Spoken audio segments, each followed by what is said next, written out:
Olá para você que acompanha Notícias Agrícolas, eu sou Virgínia Alves, nós estamos de volta. E olha só, vamos falar um pouquinho de previsão do tempo para os nossos vizinhos. Aqui na Argentina tem sofrido bastante com falta de chuva, a Laninha impactando bastante, a gente tem atualização.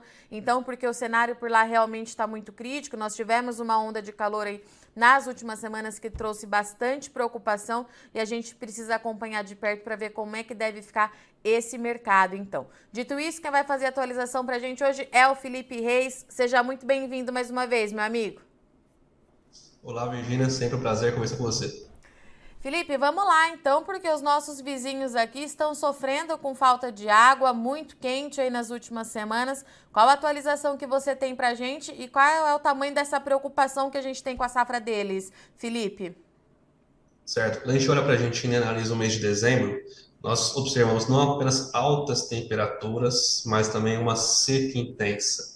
Então, a associação entre baixo volume de chuvas, baixa precipitação com alta temperatura, isso aumenta a evapotranspiração, ou seja, a perda de água do solo, e diminui ainda mais a umidade do solo. Então, quando a gente olha para o país, vamos dizer assim, a grande zona agrícola, cinturão do milho e da soja da Argentina se concentra entre Buenos Aires, Córdoba e Santa Fé, a grande produção de milho e soja.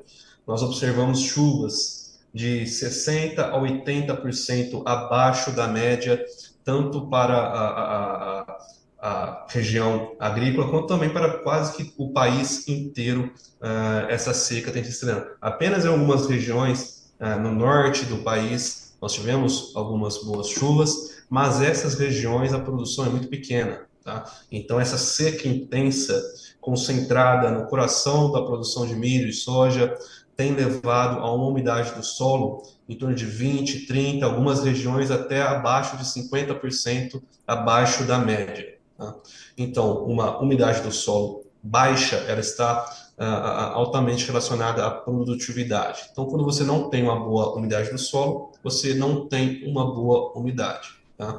Então, há algumas alternativas, como por exemplo a irrigação, mas mesmo assim as plantas elas são sensíveis a altas temperaturas. Então, temperaturas acima de 33, 34 graus, que nós vimos na Argentina, né, nos últimos dias e nas últimas semanas, isso pode também já limitar o potencial produtivo do milho e da soja.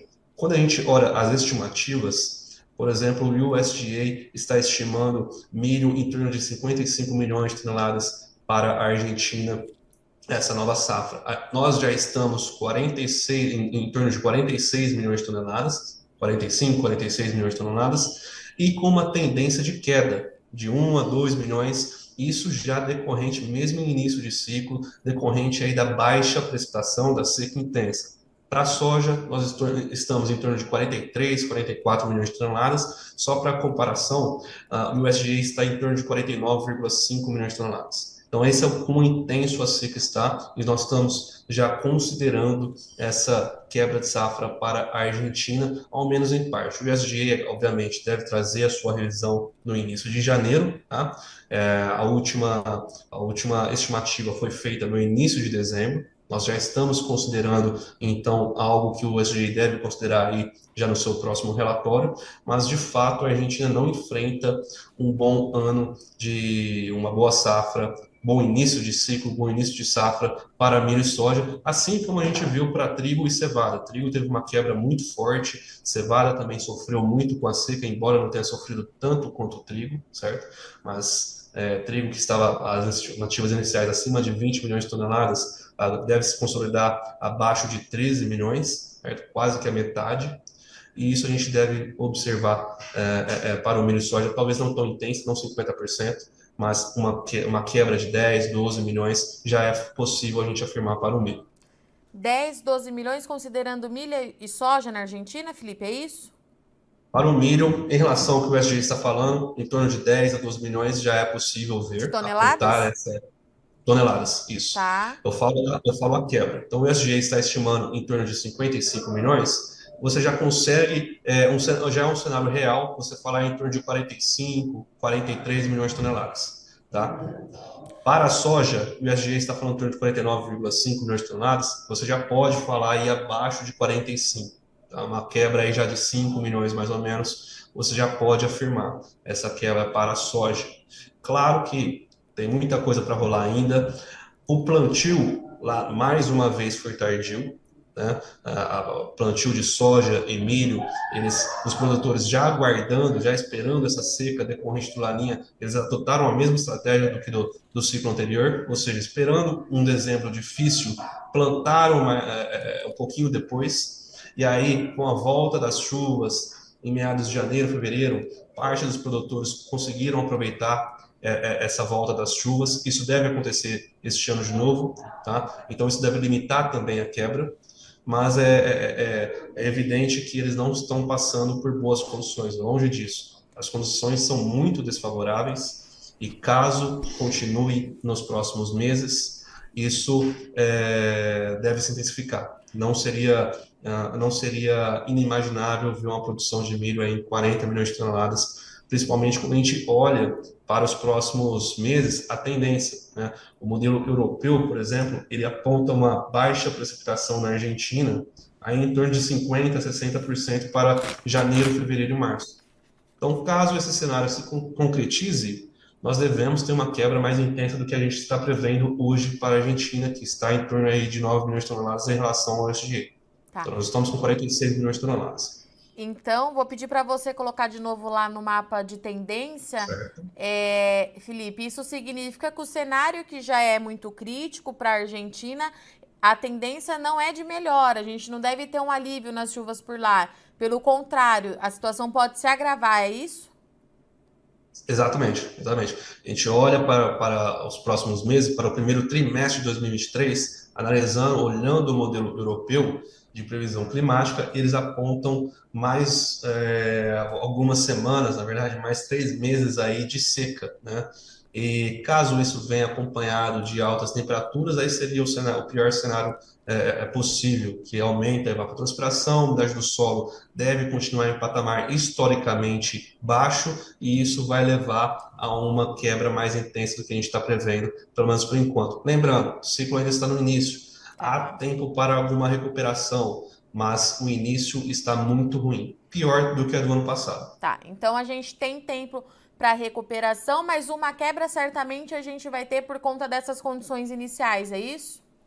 Certo, isso, exatamente isso. Alguma quebra nós já devemos ter, certo? Algumas revisões para baixo das estimativas oficiais, não apenas o SGA, mas também a Bolsa de Cereais, eles também devem fazer essa quebra nas suas próximas estimativas, certo?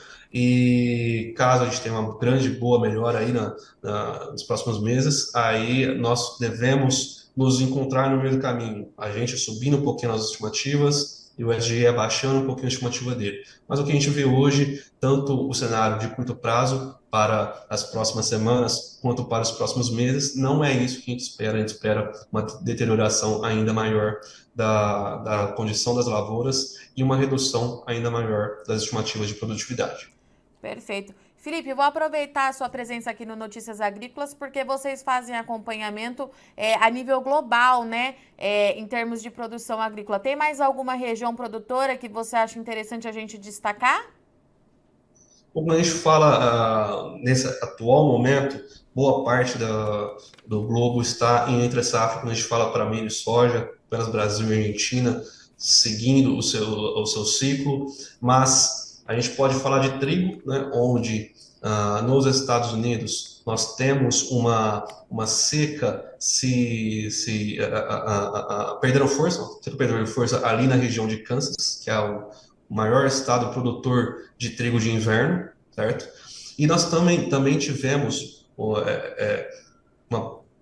fortes tempestades de neve, o que protegeu esse trigo de inverno devido à queda intensa da temperatura. É interessante ressaltar, já que a gente não tem no Brasil, quando a gente tem uma temperatura muito baixa, ali abaixo de 15, 20, 30 graus abaixo de zero, isso pode causar uma morte do trigo, mas com neve, essa neve isola e protege o trigo das baixas temperaturas. Outro ponto positivo é de que a neve também aumenta a umidade do solo. Então, na região de Washington, Montana, nas Dakotas, Dakota do Norte, Dakota do Sul, as neves registradas nos últimos dias, elas foram muito importantes para proteger do frio e também aumentar a umidade.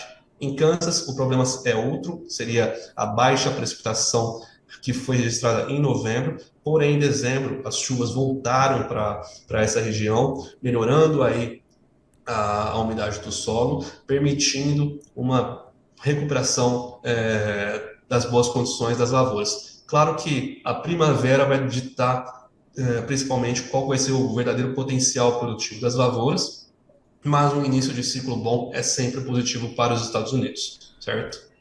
Um ponto Perfeito. de atenção, apenas um ponto de atenção para a Europa. Sim. Se por um lado nós vimos baixas temperaturas no centro-oeste do Brasil, na Europa, falando também de trigo de inverno, onde o plantio já foi realizado, eles tiveram temperaturas muito altas em novembro e início de dezembro. Isso pode acelerar o desenvolvimento do trigo, ele pode sair do estágio de dormência um pouquinho antes do normal, ou seja, eles podem sair do estágio de dormência já ali no final do inverno europeu, e caso a gente tenha geadas tardias, com essas plantas já fora de dormência, a gente pode observar uma morte, em alguma morte do trigo, de parte das lavouras, que pode reduzir o potencial produtivo e de produção do continente europeu. Então, atenção para os próximos meses, quando a gente fala de trigo de inverno na Europa e Estados Unidos.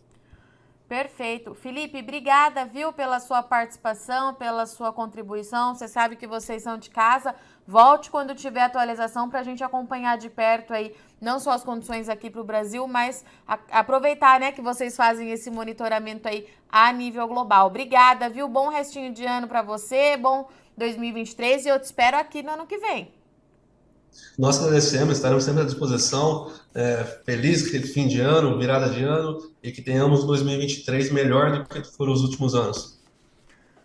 Portanto, então, essa foi a atualização do Felipe para a América do Sul, principalmente falando aqui da Argentina, porque eles estão sofrendo bastante com as condições climáticas. Além de estar muito quente, não tem chuva, temperatura muito elevada, isso está prejudicando de fato a fase inicial da safra por lá. E o Felipe trouxe para a gente aqui uma notícia que a gente precisa continuar acompanhando, então alarmante. A tendência, pelo menos para os próximos 3 meses na Argentina, não é de melhora. Os modelos continuam indicando chuva aí abaixo da média, e se isso acontecer associado às altas temperaturas, que também já é característica para os próximos 3 meses, a quebra lá pode ser ainda maior. A gente fala agora, nesse momento, em uma quebra que pode chegar entre 10 e 12 milhões de toneladas para o milho e pelo menos de 5 milhões de toneladas para a soja. Então, são números importantes que no início do ano que vem, então, a gente chama o Felipe aqui para atualizar e que, de fato, deve movimentar esse mercado nas próximas semanas, nos próximos meses, a gente entender, de fato,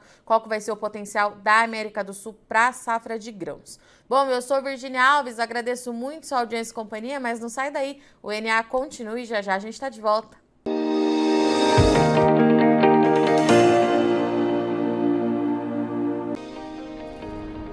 Se inscreva em nossas mídias sociais, no Facebook Notícias Agrícolas, no Instagram @Notícias Agrícolas e no nosso Twitter @Notiagre. E para não perder nenhum vídeo, não se esqueça de nos acompanhar no YouTube e na Twitch, Notícias Agrícolas Oficial.